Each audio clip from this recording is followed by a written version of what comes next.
អត្ថប្រយោជន៍ផ្លែប៉ដែលអ្នកមិនគួរមើលរំលងដើម្បីសុខភាពសូមបងប្អូនខ្មែរជួយចុចតាមដានចែករំលែកនិង Like ដើម្បីជាការលើកទឹកចិត្តក្នុងការធ្វើវីដេអូអំពីសុខភាពសម្រាប់បងប្អូនខ្មែរយើងសូមអរគុណផ្លែប៉ Avocado ត្រូវបានគេចាត់ទុកថាជាអាហារដ៏មានតម្លៃ Superfood ដោយសារវាសម្បូរទៅដោយសារធាតុចិញ្ចឹមចាំបាច់សម្រាប់រាងកាយវាមិនត្រឹមតែជាផ្លែឈើដែលមានរសជាតិឈ្ងុយឆ្ងាញ់ប៉ុណ្ណោះទេប៉ុន្តែថែមទាំងផ្ដល់អត្ថប្រយោជន៍យ៉ាងច្រើនដល់សុខភាពនិងជួយការពារពីជំងឺផ្សេងទៀតផងនេះគឺជាអត្ថប្រយោជន៍ចម្បងរបស់ផ្លែប៉និងសមត្ថភាពការពារពីជំងឺ1អត្ថប្រយោជន៍ចម្បងនៃផ្លែប៉ Health Benefits សម្បូរដោយខ្លាញ់ល្អ Healthy Fats ផ្លែប៉មានផ្ទុកអាស៊ីតអូលេកខ្លាញ់ Monounsaturated Fat ដែលជួយកាត់បន្ថយកូលេស្តេរ៉ុលអាក្រក់ LDL និងបង្កើនកូលេស្តេរ៉ុលល្អ HDL ក្នុងរាងកាយជំនួយសុខភាពបេះដូងដោយសារខ្លាញ់ល្អនិងប៉ូតាស្យូម Potassium ដែលមានក្នុងផ្លែប៉ជួយគ្រប់គ្រងសម្ពាធឈាមឲ្យមានលំនឹងសម្រួលដល់ការរំលាយអាហារជាតិសរសៃខ្ពស់ក្នុងផ្លែប៉ជួយបង្ការបញ្ហាទល់លាមកនិងធ្វើឲ្យប្រព័ន្ធរំលាយអាហារដំណើរការល្អ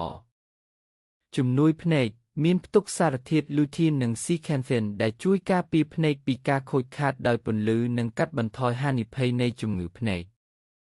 ល្អសម្រាប់ស្បែកនិងសក់វីតាមីន E និងខ្លាញ់ល្អជួយឲ្យស្បែកមានសំណើមភ្លឺរលោងនិងសក់មានសុខភាពល្អ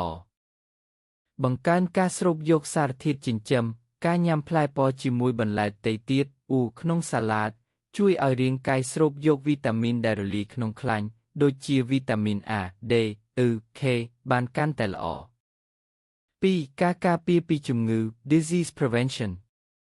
ជំងឺបេះដូងនិងសរសៃឈាមខួរក្បាលដោយសារវាជួយគ្រប់គ្រងកូលេស្តេរ៉ុលនិងសម្ពាធឈាមវាជួយកាត់បន្ថយហានិភ័យនៃជំងឺគាំងបេះដូង Heart Attack និងជំងឺដាច់សរសៃឈាមខួរក្បាល Stroke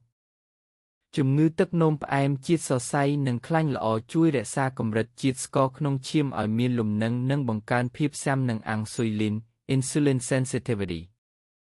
ជំងឺមហារីកការសិក្សាខ្លះបង្ហាញថាសារធាតុចិញ្ចឹមនិងសារធាតុប្រឆាំងអុកស៊ីតកម្ម Antioxidants ក្នុងផ្លែប៉អាចជួយបង្ការជំងឺមហារីកមួយចំនួនដូចជាមហារីកមាត់មហារីកដោះមហារីកប្រូស្តាតប៉ុន្តែត្រូវការស្រាវជ្រាវបន្ថែម